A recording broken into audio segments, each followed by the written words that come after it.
This is Jocko Podcast number 80 with Echo Charles and me, Jocko Willink.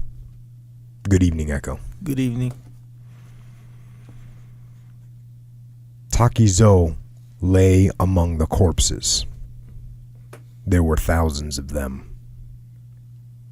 The whole world's gone crazy, he thought dimly. A man might as well be a dead leaf floating in the autumn breeze.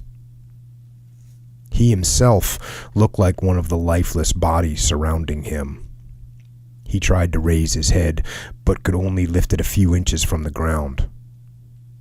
He couldn't remember ever feeling so weak. How long have I been here? He wondered. Flies came buzzing about his head. He wanted to brush them away, but he couldn't even muster the energy to raise his arm. It was stiff, almost brittle like the rest of his body. I must have been out here for quite a while, he thought, wiggling one finger at a time. Little did he know he was wounded, with 2 bullets lodged firmly in his thigh. Low, dark clouds shifted ominously across the sky. The night before, sometime between midnight and dawn, a blinding rain had drenched the plain of Sekigahara. It was now past noon on the 15th of the 9th month of 1600. Though the typhoon had passed, now and then fresh torrents of rain would fall on the corpses and on Takizo's upturned face. Each time it came, he'd open and close his mouth like a fish trying to drink in the droplets.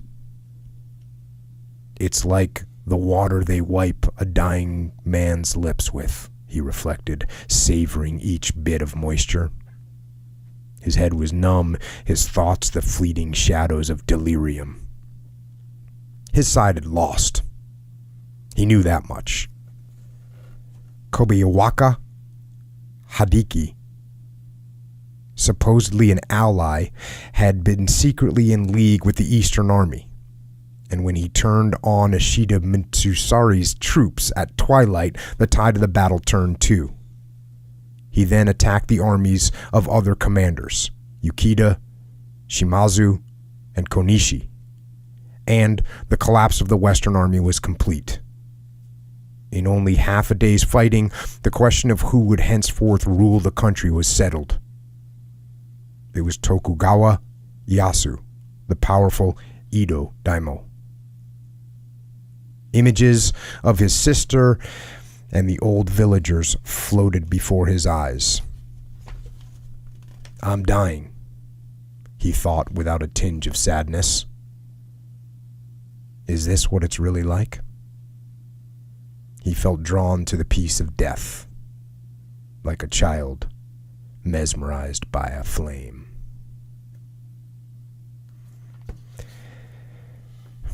And that right there is the opening of the novel called Musashi by Eiji Yokishiwa. And it's a giant novel, and it's about the life of Miyamoto Musashi, the Japanese swordsman from the late 1500s and early 1600s, and he's probably the most famous swordsman from Japan. And I apologize for my pronunciation of Japanese names. I'll have to work on that. But Musashi, which is a book we are going to cover, we're not covering it today. We're going to cover it in podcast 100. That was decided upon when Tim Ferriss came on the podcast. We're going to cover the novel Musashi. And again, Musashi was a swordsman, probably the most famous Japanese swordsman. He was born into a samurai family around 1584. And there's a lot of questions around his upbringing. But the reports are that his father was a very tough and demanding samurai, and then at some point around age 10, his father was either killed or something else happened, and he basically disappeared.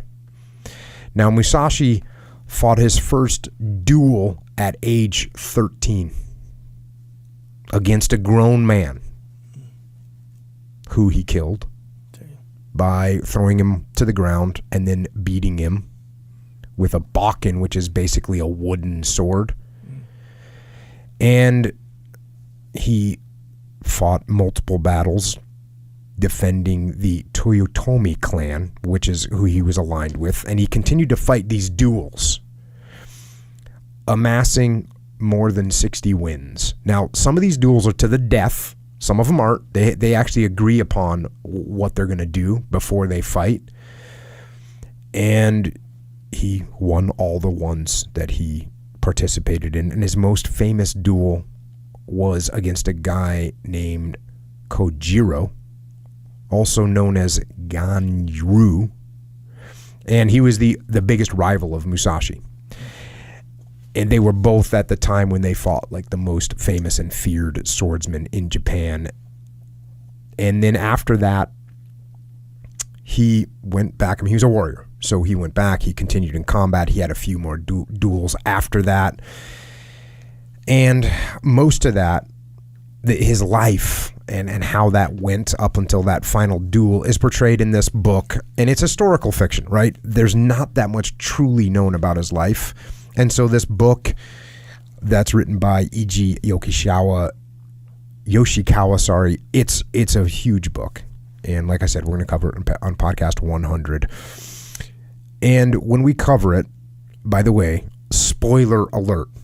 That's why we've been telling people since podcast number 50, because the book has one of the most astounding endings of any book.